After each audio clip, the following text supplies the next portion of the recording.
What's up guys, welcome back to a bit of a different video today.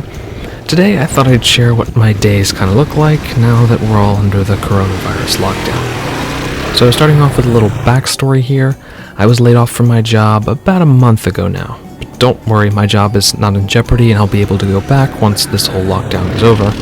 But I have had an abundance of free time lately. Unfortunately, this free time hasn't really translated into a massive amount of videos being made. You see, when I'm bored, I'm not very creative and just tend to veg out in front of a video game or a subreddit. To combat this, I've tried to stay busy with odd jobs around the house, most of which have revolved around my car. Today, for instance, I'm removing some rust from my rear axle housing and differential. As you can see, it's very rusty under here, so much so that there's large chunks that fall off if you poke it. My process for rust removal has 3 steps. First is mechanically removing as much rust as possible with a wire wheel and a drill, or for smaller brackets like this, I'll just chisel off the loose chunks with an old screwdriver, and then I soak them in this stuff.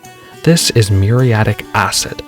Muriatic acid, for those that don't know, is diluted hydrochloric acid. It's usually around a 30% mixture, but this jug is a slightly less potent 20% mix. You can see when I stick the part in, the rust just melts off. And if you leave it in here for too long, the whole part will melt off, and you'll be left with nothing. I can't exactly soak the whole rear axle assembly though, so I'm gonna try basting it on, and letting it sit for a while. This is insanely acidic stuff, folks. It will melt almost anything, including skin, so if you try this, please be careful.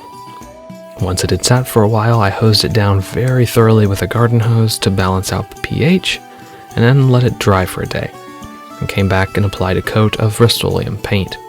In hindsight, basting the acid didn't really do too much, so in the future I'll probably just save it for things I can soak.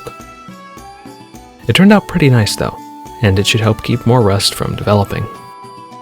I did the same things to the floor pans a few days ago, and when I did, I noticed there were a few holes that went all the way through the floor pan. Now, replacing the floor pan in that spot would be ideal, but I'm just going to patch it with this fiberglass body filler here for the time being. I don't have any metal to weld in right now, and to be honest, I don't really know how to weld, so for now this is better than just the holes. It's not the cleanest patch job in the world, but it should work, and that's what counts. After that was done, I decided to wash the car since it hadn't had a bath in ages. Let me know down in the comments section below if you guys would be interested in seeing a full video about my car sometime in the future.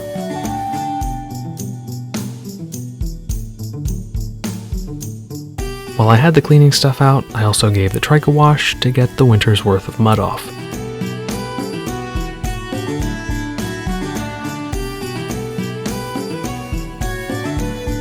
All those things took me right up to dinner time, which is where I usually call it a day when I'm not working a 5-day work week.